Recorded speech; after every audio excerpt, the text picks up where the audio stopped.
Dear students, ఇవాళ మనము నిన్న చెప్పుకున్న క్లాస్ని కంటిన్యూ చేసుకుంటున్నాం. నిన్న క్లాసు ఇప్పుడు చెప్పేది మీకు చాలా చాలా ఇంపార్టెంట్. ఎందుకంటే మనం అసలు హిస్టరీలో ఏం చదవాలి, అసలు హిస్టరీలో ఏముంటుంది, what is the subject matter of the Indian history or AP history what ever maybe మనం చూస్తున్నాం. కనుక అది మీరు జాగ్రత్తగా ఫాలో అవ్వాల్సి ఉంటుంది.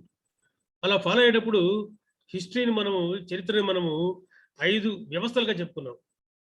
రాజకీయ వ్యవస్థ, ఆర్థిక వ్యవస్థ, సామాజిక వ్యవస్థ, మత వ్యవస్థ, సాంస్కృతిక వ్యవస్థ అని 5 భాగాలు చెప్పుకున్నాం. Political, economic, social, religious and cultural systems అని. మళ్ళీ వాటిలో ఏముంటాయో మనం చెప్పుకుంటున్నాం. మొదట్లో చూస్తే మనకి పొలిటికల్ సిస్టంలో బ్రాడ్గా 3 అంశాలు కనపడతాయి. ఆ 3 అంశాల్లో ఒకటి వాళ్ళకి జన్మస్థలము, దానికి సంబంధించినటువంటి విశేషాలు. రెండవది ఆ యొక్క వ్యక్తిగత రాజులు, శాతవాహనులు అయితే శాతవాహనులు, తూర్పు చాళుక్యులు అయితే తూర్పు చాళుక్యులు, ఆ రాజుల యొక్క చరిత్ర, వాళ్ళ యుద్ధాలు, వాళ్ళు చేసినటువంటి గొప్ప పనులు, వాళ్ళు వేయించిన శాసనాలు, ఇటువంటివి. ఆ తర్వాత ముఖ్యంగా పరిపాలన, అడ్మినిస్ట్రేషన్, ఈ 3 ఉంటే రాజకీయ వ్యవస్థలో. అలా 3 ఉన్నప్పుడు పరిపాలనలో మళ్ళీ అడ్మినిస్ట్రేషన్లో మళ్ళీ కొన్ని అంశాలు చెప్పాను మీకు. అందులో ఒకటి రాచరిక సిద్ధాంతము, రెండవది రాజు అతని యొక్క విధులు, యువరాజు విధులు, మంత్రిమండలి దాని యొక్క స్వభావం, అదేవిధంగా ప్రభుత్వ ఉద్యోగులు, ఇదంతా కలిపి ఒక అంశం. తరువాతది పన్నుల వ్యవస్థ, ట్యాక్సెస్. ఆ తర్వాతది సైన్యము, ఆర్మీ. ఆ తర్వాతది న్యాయ వ్యవస్థ, జ్యుడిషియరీ. ఆ తర్వాత పరిపాలనా విభాగాలు, అడ్మినిస్ట్రేటివ్ యూనిట్స్, ఇవి ఉంటాయని మనం చెప్పుకున్నాం. కనుక లాస్ట్ క్లాస్లో మనకి అంతవరకు మనం చూసాం. కనుక ఇప్పుడు దాన్ని మనం కొనసాగిస్తున్నాం. కనుక రాజకీయ వ్యవస్థ తర్వాత మనము ఏ వ్యవస్థ చూస్తాము అంటే, ఇంతకుముందు మీకు నేను చెప్పాను, ఇప్పుడు కూడా చెప్పాను, ఆర్థిక వ్యవస్థ గురించి చూస్తాం. అంటే శాతవాహనుల ఉదాహరణకి, శాతవాహనుల కాలం నాటి ఆర్థిక వ్యవస్థ ఎట్లా ఉంది, ఇక్ష్వాకులు ఎలా ఉంది, తూర్పు చాళుక్యులు ఎలా ఉంది, కుతుబ్ షాహీలు ఎలా ఉంది. కనుక వాళ్ళ ఆర్థిక వ్యవస్థ చూస్తాం. ఈ ఆర్థిక వ్యవస్థ కూడా మళ్ళీ తిరిగి ఒక క్రమ పద్ధతిలో మనం చూడాల్సి ఉంటుంది. ఒక క్రమ పద్ధతిలో, ఆ క్రమ పద్ధతిలో మనం చూసేటప్పుడు మనకి మొట్టమొదటి కనిపించేటువంటి ఆర్థిక వ్యవస్థలో ముఖ్య వృత్తి, main occupation of those particular people are the period. ముఖ్య వృత్తి అన్నప్పుడు మనం గుర్తుపెట్టుకోవాల్సి ఉంటుంది, భారతదేశ చరిత్ర పరివ్యాప్తము, ఆంధ్రదేశ చరిత్ర పరివ్యాప్తము మనకి ముఖ్య వృత్తి వ్యవసాయమే, ఇబ్బంది లేదు. అంటే ముఖ్య వృత్తి వ్యవసాయమే అయితే మళ్ళీ తిరిగి ఆ వ్యవసాయం అనేది వాళ్ళు ఎలా చేశారు, శాతవాహన యుగంలో ఎలా చేశారు, తూర్పు చాళుక్యుల నాటికి ఏ రకంగా మార్పు చెందింది, కాకతీయుల కాలం నాటికి ఏ రకంగా అభివృద్ధి చెందింది, వ్యవసాయాన్ని అభివృద్ధి పరచడానికి వాళ్ళు ఎటువంటి పనులు చేశారు, వాళ్ళు తెలిసారా. దయచేసి అందరూ మ్యూట్ అయిపోండి, వచ్చిన వాళ్ళు వచ్చినట్టుగా. కనుక వాళ్ళకి ముఖ్య వృత్తి ఎలా ఉంది, వాళ్ళు కాలువలు తవ్వించారా, చెరువులు తవ్వించారా, ఇంకా ఏదైనా సౌకర్యాలు కలిగించారా, ఇటువంటివన్నీ మనం చూస్తాం. ఒక్కొక్క యుగంలో ఒక రకం ఉంటుంది అది. అంతేకాదు ఉండే కొంతమంది పెరుగుతూ ఉంటుంది కూడా. శాతవాహనుల కాలంలో వాళ్ళు కేవలము గోదావరి, కృష్ణా జల ప్రాంతాల్లోనే ఎక్కువ వ్యవసాయం జరిగింది. శాతవాహన యుగానంతరం వచ్చేప్పటికి సువర్ణముఖి, పినాకిని నదులు నెల్లూరు, చిత్తూరు జిల్లాలకు పడుతుంది. ఆ తర్వాత రోజుల్లో చిన్నగా రాయలసీమలో బావులు తవ్వడం లాంటివి ప్రారంభమవుతుంది. కాకతీయుల కాలం వచ్చేప్పటికి తెలంగాణ అంతా చెరువులు పెద్దలు తవ్వుతారు వాళ్ళు. విజయనగరం కాలం వచ్చేప్పటికి రాయలసీమలో. ఇలా ఒక్కొక్క యుగంలో ఏం జరిగింది అనే దాన్ని మనం చెప్పుకుంటాం. అలాగే వాళ్ళు ఏ పంటలు పండించారు, అలా వాళ్ళు పంటలు పండించినట్లో లేకపోతే ఆ నీటి పారుదల సౌకర్యాలు కలిగించినట్లు మనకి ఎట్లా తెలుసు, ఏ పుస్తకాల ద్వారా తెలుస్తుంది, ఏ శాసనాల ద్వారా తెలుస్తుంది, ఇవన్నీ మనకి ముఖ్య వృత్తి కింద వస్తాయి. కనుక మనం ఏ యుగాన్ని తీసుకున్నా కూడా ముందు మనము ఆ ముఖ్య వృత్తి గురించి చెప్పుకుంటాం. శాతవాహన యుగం ముఖ్య వృత్తి వ్యవసాయమే, ఇబ్బంది లేదు, ఏమున్నాయి. ఆ తర్వాత మళ్ళీ మనం ఇతర వృత్తులు చెప్పుకుంటాం. ముఖ్య వృత్తి వ్యవసాయం అయితే ఇతర వృత్తులు ఉంటాయి కాబట్టి అదర్ ఆక్యుపేషన్స్ ఉంటాయి, ఐదర్ మెయిన్ ఆక్యుపేషన్స్ ఉంటాయి. కనుక అదర్ ఆక్యుపేషన్స్ ఏమిటనేది మనం చూస్తాం. ఇక ఎప్పుడైతే ముఖ్య వృత్తి వ్యవసాయం అవుతుందో, వ్యవసాయము అభివృద్ధి చెందినప్పుడే ఇతరపరమైన ఆర్థిక వ్యవస్థ అభివృద్ధి చెందుతుంది. పశుపోషణ స్థాయిలో అవకాశం లేదు. మళ్ళీ ఆ క్లాసులో ఒకసారి చూద్దాం మనం. కనుక ఆర్థిక వ్యవస్థలో రెండవదిగా మనం ఇతర వృత్తులు చెప్పుకుంటాం.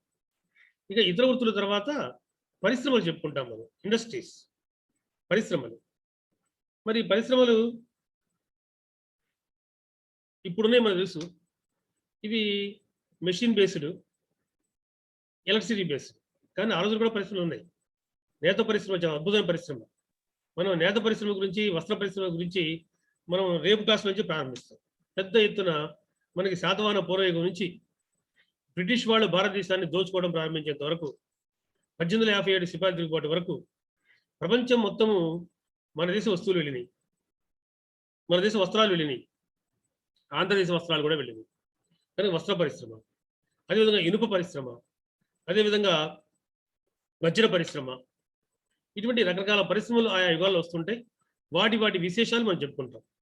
కనుక పరిశ్రమలు ఎప్పుడైతే ముఖ్య వృత్తి బాగా అభివృద్ధి చెందిందో, అంటే వ్యవసాయం బాగా అభివృద్ధి చెందిందో, అధిక ఆహార ఉత్పత్తి జరుగుతుంది, సర్ప్లస్ ఆఫ్ ప్రొడక్షన్ జరుగుతుంది.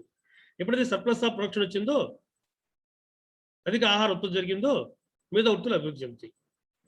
ఎప్పుడైతే పరిశ్రమలు వచ్చినాయో వర్తక వ్యాపారాలు బయలుదేరుతాయి, వర్తక వాణిజ్యం బయలుదేరుతుంది, ట్రేడ్ అండ్ కామర్స్ బయలుదేరుతుంది.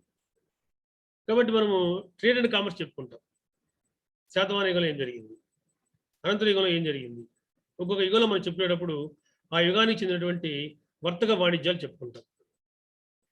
దేశీయంగా ఏం జరిగింది, విదేశీయంగా ఏం జరిగింది, ఎటువంటి రేవు పట్టణాల రోజుల్లో వచ్చినాయి, ఎటువంటి రహదారులు నిర్మించబడ్డాయి, ఎటువంటి నగరాలు అభివృద్ధి చెందినాయి, ఇవన్నీ కూడా మనకి వర్తక వాణిజ్యాల్లో వస్తుంది. దాని తర్వాతది ఇప్పుడే మీరు చెప్పినట్టుగా నేను రేవు పట్టణాలను, రహదారులు, పెద్ద పెద్ద రహదారులు ఏ కాలంలో అభివృద్ధి చెందినాయి, ఏ యుగంలో ఏ రేవు పట్టణాలు వచ్చినాయి. ప్రతి యుగానికి సంబంధించి ఒక ముఖ్యమైన రేవుపట్నం ఉంటుంది. శాతవాహన యుగంలో కళ్యాణి రేవుపట్నం పశ్చిమంగా, తూర్పుగా మచిలీపట్నం. అదే తిరిగి మళ్ళీ తూర్పు చాళుక్యులకు వచ్చేప్పటికి చినగంజాం ముఖ్య రేవుపట్నం, కాకతీయుల కాలం నాటికి మోటుపల్లి ముఖ్య రేవుపట్నం, ఇట్లా వస్తుంటాయి. ఇతర రేవుపట్నాలు కూడా వస్తాయి. అలాగే రహదారులు వస్తాయి. దేశ పరివ్యాప్తంగా, ఆంధ్ర రాష్ట్ర పరివ్యాప్తంగా అనేక రహదారులు వస్తాయి. ఆ రహదారుల గురించి ఎక్కడెక్కడ ఏం జరిగింది, వ్యాపారం ఎలా జరిగేది, ఇవన్నీ మనం చూస్తాం. ఇది మరొక అంశం. దీంతో పాటుగా విదేశీ వాణిజ్యం పెద్ద ఎత్తున జరిగింది. మీరు నమ్మాల్సి ఉంటుంది నేను చెప్పే విషయాన్ని. భారతదేశం కేంద్ర స్థానంగా ప్రపంచ వాణిజ్యమే జరిగింది శాతవాహన యుగంలో. భారతదేశము కేంద్ర స్థానంగా. కాబట్టి ఇండియా నుంచే అనేక వస్తువులు ఇతర దేశాలకు వెళ్ళింది. అటు ఆగ్నేయాసియా అంటే south east Asia, Indochina, Arabia, Syria, Ottoman empire, Roman empire, అఖండ రోమన్ సామ్రాజ్యం మొత్తం ఐరోపాకి, ఆఫ్రికాకి, సిమళ దేశానికి భారతదేశం కేంద్ర స్థానంగా వస్తున్నట్టుంది. కాబట్టి ఒక అద్భుతమైనటువంటి వర్తక వాణిజ్యాలు మనం చూస్తాం. కనుక ఆ వర్తక వాణిజ్యాలు ఏ దేశాలతో జరిగినాయి, ఏ వస్తువులు వెళ్ళినాయి, అలా వెళ్ళడానికి వాళ్ళకున్న మార్గాలు ఏమిటి, అవన్నీ మనకు అలా తెలుస్తున్నాయి. ఏ సోర్సెస్ ద్వారా మనకు తెలుస్తుంది. వీటిని మనము ఆయా యుగాలలో ఆయా క్లాసుల్లో చెప్పుకుంటాం. ఇదొక అంశం. దీని తర్వాత కాయిన్స్, నాణెములు. మనము శాతవాహన గురించి, మౌర్య గురించి అంత పూర్వం నాణెముల చలామణి వస్తుంది, కాయిన్స్ వస్తాయి. కాబట్టి ఏ నాణెములు మనకు ఎక్కడెక్కడ దొరికినాయి, వాళ్ళ నాణెముల విశేషం ఏమిటి, వాటి మీద ఏమి గుర్తులు ఉన్నాయి, ఎవరెవరు నాణెములు వేయించారు, ఏ లోహంతో వేయించారు, బంగారమా, వెండ, సీసమా, పోటిన, మిశ్రమ లోహాల, ఇంకేదన్నా రాగు, సత్తులోహాల, అవి ఎక్కడ దొరికినాయి, ఇవన్నీ మనం చూస్తాం. కనుక నాణెముల చలామణి ఇది మరొక అంశం. ఇక దీంతో పాటుగా మనం చివరిగా గమనించేది బ్యాలెన్స్ ఆఫ్ ట్రేడ్, ఎగుమతి దిగుమతుల తేడా. మీరు ఎకానమీలో దీని గురించి చాలా ఎక్కువ సార్లు వింటారు, ఇబ్బంది లేదు. ఆంధ్ర హిస్టరీ కూడా మీరు వింటారు. కాబట్టి ఎగుమతి దిగుమతుల తేడా ఎవరికి లాభించింది, మీరు బాగా గుర్తుపెట్టుకోండి. ఎగుమతి దిగుమతుల తేడా మొత్తము చరిత్ర అంతా ఇందాక మీకు నేను చెప్పినట్లుగా 1857 లేదా 1757 కరెక్ట్గా 1757 ప్లాసీ యుద్ధం వరకు కూడా భారతదేశానికే లాభించింది. ప్లాసీ యుద్ధంలో భారతీయులు ఓడిపోవడం ప్రారంభం కావడంతో ఆంగ్లేయుల యొక్క దుర్మార్గ పాలసీల వల్ల మన యొక్క ఎకానమీ అంతా కూడా అస్తవ్యస్తం అయిపోయింది. ఇప్పుడు దేశానికి స్వాతంత్రం వచ్చిన తర్వాత ఇవి తప్పపడుతున్నాం మనం గత 70 ఏళ్ళుగా. కాబట్టి బ్యాలెన్స్ ఆఫ్ ట్రేడ్ ఎప్పుడు మనకి లాభించింది, అది ఎలా ఉంది ఏమిటి, ఇవి మనం చూస్తాం.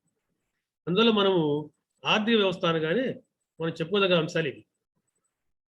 ముఖ్య వృత్తి, మెయిన్ ఆక్యుపేషన్, ఇతర వృత్తులు, అదర్ ఆక్యుపేషన్స్, పరిశ్రమలు, ఇండస్ట్రీస్, వర్తక వాణిజ్యాలు, ట్రేడ్ అండ్ కామర్స్, రేవు పట్టణాలు, రహదారులు, ఫోర్ట్స్ అండ్ రోడ్స్, విదేశీ వ్యాపారం, ఫారిన్ ట్రేడ్, నాణెములు, కాయినేజ్, ఎగుమతి దిగుమతుల తేడా, బ్యాలెన్స్ ఆఫ్ ట్రేడ్.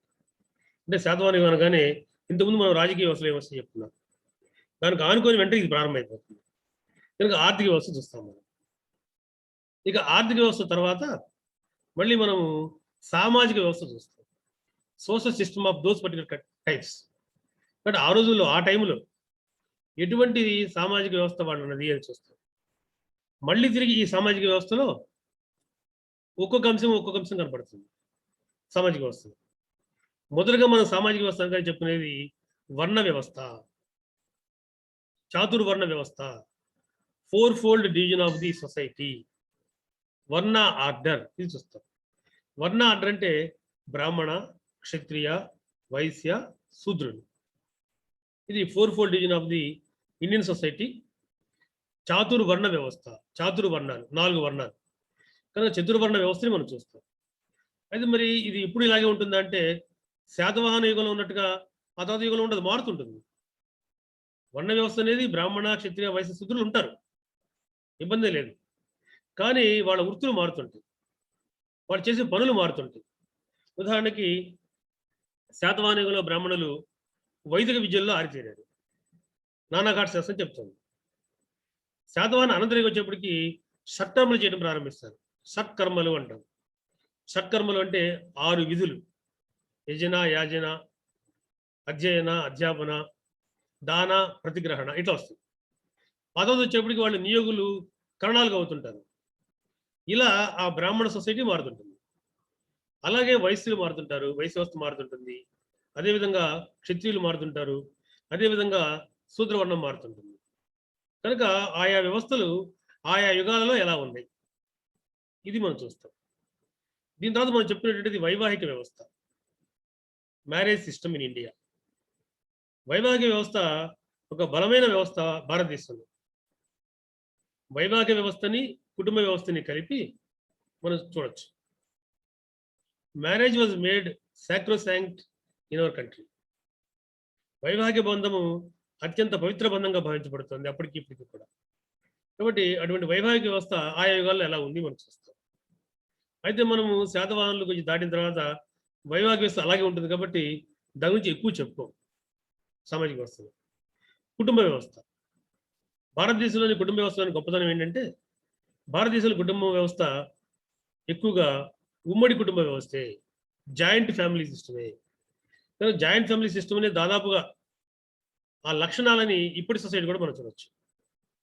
కనుక మనం తిరిగి మళ్ళీ సామాజిక వ్యవస్థలో కుటుంబ వ్యవస్థని, జాయింట్ ఫ్యామిలీ సిస్టమ్ని చూస్తాం. కనుక ఇది ఒక అంశం. అయితే ఆ యుగాలు ఎలా ఉంది, ఫ్యామిలీ సిస్టమ్ ఉంది నిజమే, జాయింట్ ఫ్యామిలీ సిస్టమ్ ఉంది నిజమే. జాయింట్ ఫ్యామిలీ సిస్టమ్ ఉందని మనం శాతవాహన యుగాలు ఎట్లా చెప్పగలుగుతాం, మనకు ఆధారాలు ఏంటి, తర్వాత యుగాల్లో ఏమిటి, ఇలా వస్తుందన్నమాట ఒక్కొక్కటి. కాబట్టి మళ్ళీ మనకి కనిపించేటువంటిది ఆనాటి కుటుంబ వ్యవస్థ. దాని తర్వాతది కుల వ్యవస్థ, క్యాస్ట్ సిస్టమ్. మీరు జాగ్రత్తగా అర్థం చేసుకోవాలి. వర్ణ వ్యవస్థ వేరు, కుల వ్యవస్థ వేరు. వర్ణ వ్యవస్థ అనేటువంటిది పాన్ ఇండియన్ స్ట్రక్చర్, దేశం అంతా ఉన్నటువంటి స్ట్రక్చర్, బ్రాహ్మణ, క్షత్రియ, వైశ్య, శూద్ర వర్ణాలు. కానీ కుల వ్యవస్థ అనేది మళ్ళీ తిరిగి లోకలైజ్డ్ వర్డ్స్, ప్రాంతీయపర అంశాలు. కనుక మనకి శాతవాహనికలో శూద్ర వర్ణం ఉంటుంది, అంతే, కులాలు ఉండవు. తర్వాత ఉండే కొంది సత్సూద్రులు అనేవాళ్ళు వస్తుంటారు. ఆ సత్సూద్రు నుంచి తర్వాత రోజుల్లో కమ్మ, వెలమ, రెడ్డి ఇలాంటి కులాలు వస్తుంటాయి. మధ్యలో తిరిగి మళ్ళీ దాసరులు, నంబులు, పెరికలు, ఇటు కులాలు వస్తుంటాయి. కనుక ఒక్కొక్క వృత్తి రావటం, ఆ వృత్తి ఆధారంగా కొంతకాలం జీవనం గడపడం, ఆ వృత్తులు చేసే వాళ్ళంతా కలిసి వాళ్ళలా వాళ్ళే వివాహాలు చేసుకోవటం, కాలక్రమంలో కులాలుగా మారటం ఒక అంశం. కానీ these are all social dynamics. కాబట్టి ఒక్కొక్క యుగంలో ఏం జరుగుతుంది, కుల వ్యవస్థలో ఏం జరుగుతుంది, ఇదని మనం చూస్తాం. కాబట్టి ప్రతి యుగంలో శాతవాహన యుగంలో ఏం జరిగింది, అనంత యుగంలో ఏం జరిగింది, తూర్పు చాళుక్యులు ఏం జరిగింది, రెడ్డి నాయక యుగంలో ఏం జరిగింది, కుతుబ్ షా యుగంలో ఏం జరిగింది, ఇలా చూస్తాం మనం. కాబట్టి ఒక్కొక్క టాపిక్లో మనం చెప్పినప్పుడు ఇదిగో ఆర్డర్ మటుకు చెప్పుకుంటాం మనం. కుల వ్యవస్థ గురించి, క్యాస్ట్ సిస్టమ్ గురించి. ఆ తర్వాత మనకు కనిపించేటువంటిది the position of the women in the society. సమాజంలో స్త్రీల స్థానం. అంటే మనకు తెలుసు అనేక రకాల దురాచారాలు మనం వింటూ ఉంటాం. వరకట్నము, బాల్య వివాహాలు, సతీ సగమనము, ఇటువంటివి. అది ఇవన్నీ ఒకేసారి రాలేదు. ఒక్కొక్క కాలంలో ఒక్కో రకంగా అవి ప్రవేశిస్తూ వచ్చినాయి. కనుక ఏ ఏ కాలాల్లో ఎటువంటి దురాచారాలు వచ్చినాయి, మహిళలకి ఏ బట్టి హక్కులు ఉండేవి, దురాచారాలే కాదండి, హక్కులు కూడా ఉన్నాయి. కాబట్టి ఏ హక్కులు ఉండేవి, వీటిని మళ్ళీ మనం సామాజిక వ్యవస్థలో చూస్తాం ఆయా యుగాలకు సంబంధించి. దాంతో పాటుగా తిరిగి మళ్ళీ మనకి అస్పృశ్యత ఒక సాంఘిక దురాచారం. భారతదేశంలోని అతి దారుణమైన దురాచారం అని కూడా నేను అంటాను. కనుక అస్పృశ్యత, అన్టచబిలిటీ. సో ఇటువంటి సాంఘిక దురాచారాలు ఏమన్నాయో వాటి మనం చూస్తాం. కనుక సాంఘిక దురాచారాలు సామాజిక వ్యవస్థలో భాగం. దాంతోపాటుగా మళ్ళీ మనకి కొన్ని వినోదాలు, కాలక్షేపాలు, వినోద కాలక్షేపాలు, క్రీడలు, ఇటువంటివి కూడా మనకి సామాజిక వ్యవస్థ కిందకే వస్తాయి. కాబట్టి వాళ్ళ కాలంలో ఏమేమి స్పోర్ట్స్ అండ్ గేమ్స్ ఉన్నాయి, అదనపరమైన పాస్ట్ టైం యాక్టివిటీస్ ఏమున్నాయి, ఇవి మనం చూస్తాం. కనుక సామాజిక వ్యవస్థ, సామాజిక వ్యవస్థలో ఒక పద్ధతిలోనే మనం చూడాలి. ఇదే పద్ధతిలో చూడాలి మనం. మీరు ఏ పుస్తకం తీసుకున్నా స్టాండర్డ్ పుస్తకం ఇదే ఆర్డర్లో ఉంటుంది. కనుక వర్ణ వ్యవస్థ, వైభాగ్య వ్యవస్థ, కుటుంబ వ్యవస్థ, కుల వ్యవస్థ, సమాజంలో స్త్రీల స్థానం, సాంఘిక దురాచారాలు, క్రీడలు, వినోదాలు. కనుక ఇవన్నీ కలిపి సోషల్ సిస్టమ్, సామాజిక వ్యవస్థ. కనుక మనం ఇది చదవాల్సి ఉంటుంది ఆయా టాపిక్స్లో. కాబట్టి సబ్జెక్ట్ ఏముంది ప్రతి టాపిక్లో, అసలు హిస్టరీ అంటే ఏంటి, ఏముంటుంది అది మనం చూస్తున్నాం. ఇక దీని తర్వాత మనకి ఇప్పుడే మీకు నేను చెప్పినట్టుగా మత వ్యవస్థ, నాలుగవది రిలీజియస్ సిస్టమ్. మత వ్యవస్థ, రిలీజియస్ సిస్టమ్ అనగానే మన దేశంలో ఏ ఏ మతాలైతే ఉద్భవించినాయో ప్రాచీన మధ్యకాలలో వాటి గురించి మనం చూస్తాం. మన దేశంలో మతాలు అనగానే మనకు తెలుసు హైందవము, బౌద్ధము, జైనము ప్రధానంగా కనపడతాయి. హైందవము, హిందూ మతము, బౌద్ధము, జైన మతాలు. అది ఇవి కూడా చాలా మారుతూ ఉంటాయి, చాలా డైనమిక్గా మారుతూ ఉంటాయి. ఉదాహరణకి హిందూ మతం ప్రారంభంలో యజ్ఞ యాగాదులు ఉంటాయి. దాన్ని క్రతు ప్రధానమైన వైదిక మతము అంటాం. కాలక్రమంలో తిరిగి మళ్ళీ అది భక్తి ప్రధానమైన పౌరాణిక మతంగా మారుతుంది, పౌరాణిక రిలీజన్గా మారుతుంది. ఆ తర్వాత తిరిగి మళ్ళీ వైష్ణవ శైవాలు ఏర్పడతాయి. ఆ తర్వాత మళ్ళీ తిరిగి వైష్ణవంలో రకరకాలటువంటి శాఖలు ఏర్పడతాయి. శైవంలో కూడా రకరకాల శాఖలు ఏర్పడతాయి. పాశుపత, కాలముఖ, కాపాలిక, వీరశైవం, గోళకీ మఠం, ఉండే కొన్ని అవన్నీ మారుతూ ఉంటాయి డైనమిక్గా. కనుక ఏ యుగాలలో ఏమేమి మత శాఖలు వచ్చినాయి, రిలీజియస్ సెక్ట్స్ వచ్చినాయి మనం చూస్తాం. బౌద్ధం చీలింది మహాహీనాలుగా, వజ్రానం పుట్టింది, మధ్యలో ఇంకా చాలా శాఖలు ఉన్నాయి మీకు తెలియనివి. కనుక ఆయా యుగాలలో, ఆయా కాలాలలో ఎవరెవరు ఏ ఏ మత శాఖలు వచ్చినాయి, వాటి కారణం ఏంటి, వాటిని ఎవరు తీసుకొచ్చారు, కనుక అవి మనం చూస్తాం. కనుక ఆ మత శాఖల మధ్య సిద్ధాంతాలు, వీరశైవం ఏం బోధిస్తుంది, వర్ణ వ్యవస్థని ఖండిస్తుంది, శివుడు మాత్రమే భగవంతుడు అంటుంది. కాలముఖులు వాళ్ళు తీవ్రవాద శైవాన్ని నమ్మిన వాళ్ళు. కాపాలికులు ఆ పేర్లను బట్టి వాళ్ళు పురీలు ధరిస్తారు, మిగతా శైవ శాఖలు ధరించవు. కాబట్టి ఒక్కొక్క శాఖకు సంబంధించి వాళ్ళకి సిద్ధాంతాలు ఏంటో చెప్పుకుంటాం మనం, లేక గోస్పెల్స్ ఏంటో మనం చెప్పుకుంటాం, వాళ్ళు ఏమి బోధించారో మనం చెప్పుకుంటాం ఆ యుగానికి సంబంధించి. దాంతోపాటుగా ఆ సిద్ధాంత కర్తలు ఎవరు, బోధకులు ఎవరు, ఆర్ దోస్ పర్టికులర్ ప్రీచర్స్. బౌద్ధ మతము ఆచార్య నాగార్జునుడు, ఆర్యదేవుడు, లింగనాగుడు, భావ వివేకుడు, ధర్మకీర్తి, ఇలా వరుస. ఈ వరుస ఒకేసారి ఉండరు వాళ్ళు. శాతవాహనికులు కొద్దిమంది, అనంతరికులు కొద్దిమంది, అలా కొనసాగుతుంటారు. అలాగే జైన మతము రకరకాల ప్రీచర్స్, బోధకులు మనకు కనబడతారు.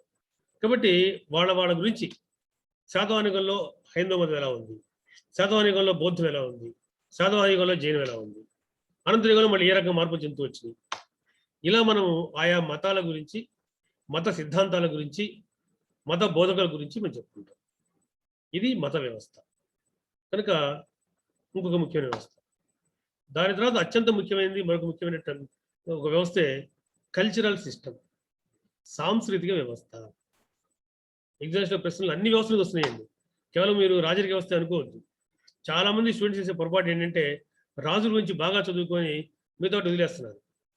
నిజానికి సిలబస్లోనేమో ఆంధ్రప్రదేశ్ సామాజిక సాంస్కృతిక చరిత్ర అని ఉంది.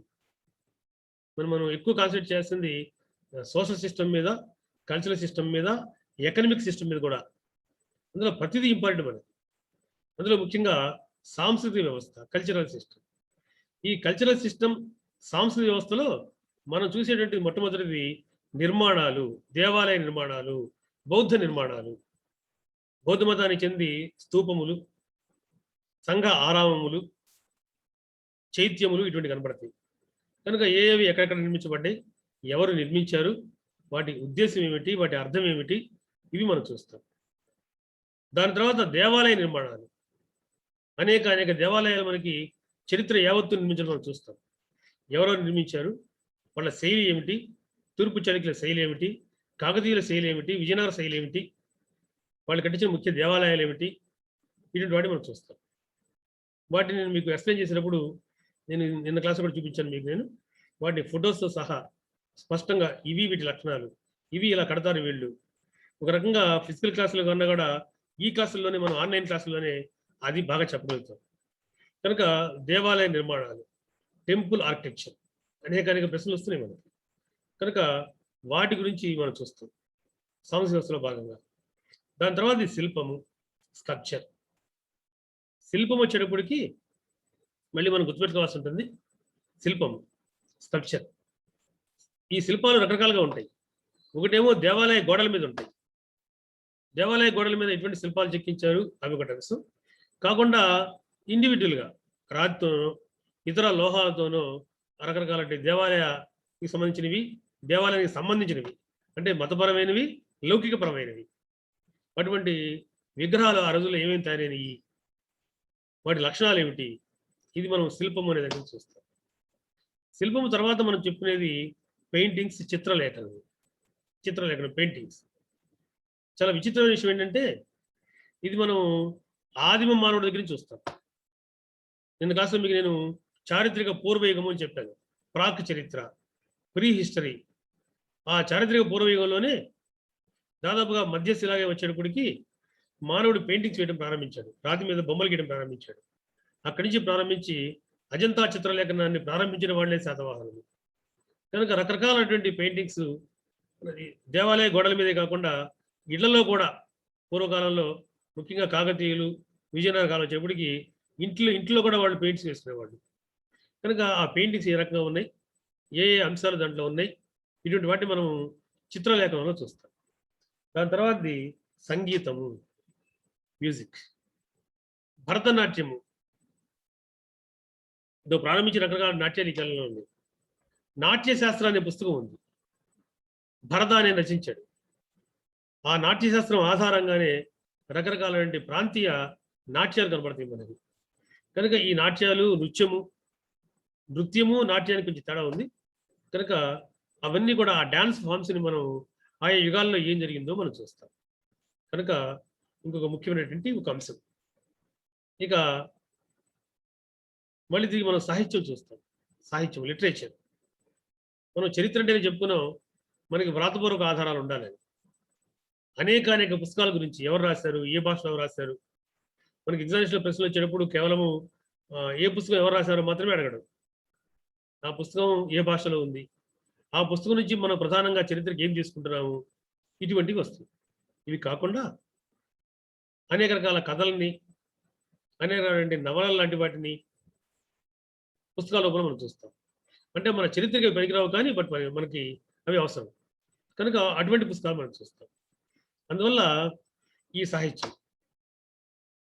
సాహిత్యంలో భాగమే తెలుగు భాష. తెలుగు భాష గురించి కూడా మనం చూస్తాం. ఎందుకంటే మీకు నేను సిలబస్లో ప్రత్యేకంగా ఇచ్చాడు తెలుగు భాష అభివృద్ధి క్రమం అని. శాతవాహన నాటికి తెలుగు భాష లేదు, దేశీ ఇతర ప్రాకృత భాషలు ఉండేవి, అంధక భాష ఉండేవి. కనుక ఆ భాషల నుంచి ఆ భాషా పదాలు అప్పుడు ఉన్నాయి. శాతవాహన అనంతరం నాటికి ప్రాకృత భాషా పదాలు తెలుగు భాషకు ఎక్కువ ప్రవేశిస్తుంటాయి. అలా తిరిగి మళ్ళీ ఈ భాషా పదాన్ని కలిసిపోతూ రేనాటి చోటు వచ్చినప్పటికి కానీ తెలుగు భాషకి ఒక స్థాయి రూపం రాదు. తూర్పు చాళుక్యుల నాటికి ఒక అద్భుతమైన తెలుగు మనకు కనపడుతుంది. తెలుగు భాషలో రకరకాల ప్రక్రియలు ఉంటాయి. మార్గ కవిత, దేశీ కవిత, మార్గ దేశీ కవితల సమన్వయము, ప్రబంధ కవిత ఇటువంటివి. కనుక ఆ యుగాల్లో ఎవరెవరు ఏ పుస్తకాలు రచించారు, వాళ్ళ శైలి ఏమిటి, ఆ పుస్తకాల్లో ఉన్నటువంటి ముఖ్యమైన అంశాలు ఏమిటి, మన చరిత్రకి ఏం పనికి వస్తాయి, వీటిని మనం చూడాల్సి ఉంటుంది. కనుక ఇది ఒక అంశం. దీని తర్వాత మరొక అంశం చెప్పుకుంటాం మనం. అదేంటంటే ఆంధ్రదేశం యొక్క సంస్కృతి ఇతర దేశాలలో ఎక్కడెక్కడ వ్యాపించింది. మీరు చాలా విషయాలు చరిత్రగా నమ్మి చదివితే ఆశ్చర్యపోయే విషయాలు ఉంటాయి.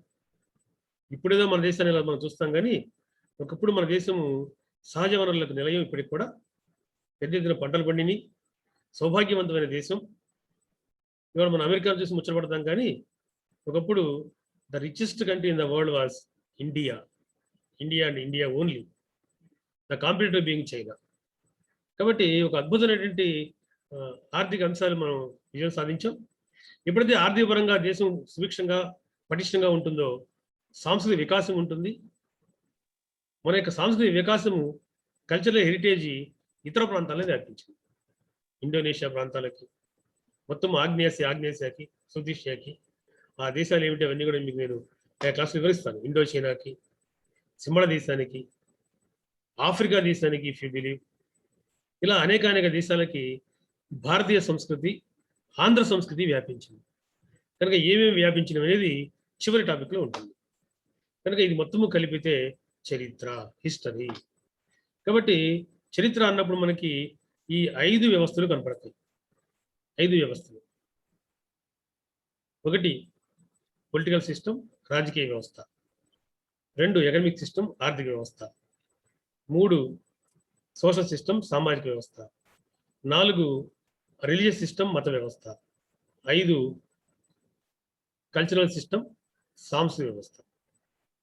కనుక మీరు ఇదే ఆర్డర్లో చదవాలి. ఇదే ఆర్డర్లో చదివితే ఉదాహరణకు లింకులు ఉంటాయి.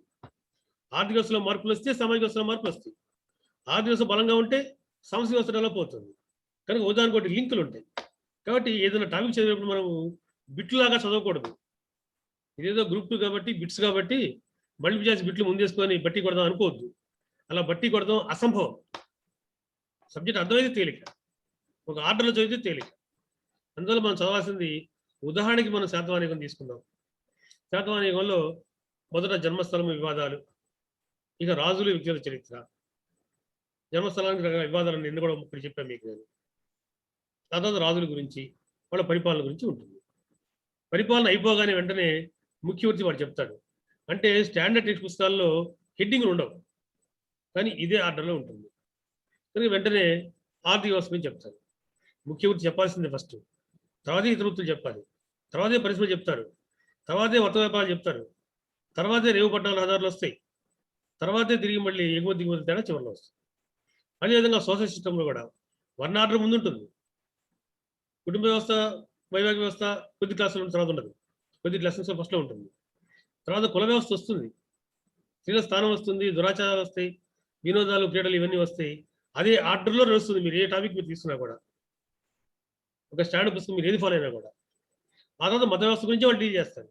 హెడ్డింగ్ పెట్టకపోవచ్చు, మత వ్యవస్థ అని వేరే విషయం.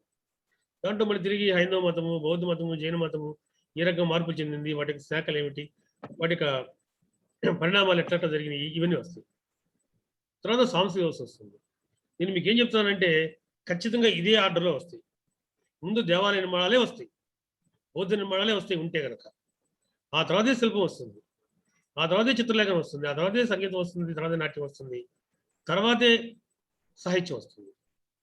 కనుక అంత స్పష్టంగా సిలబస్ ఉంటుంది. హిస్టరీ యొక్క ఆర్డరే ఇది.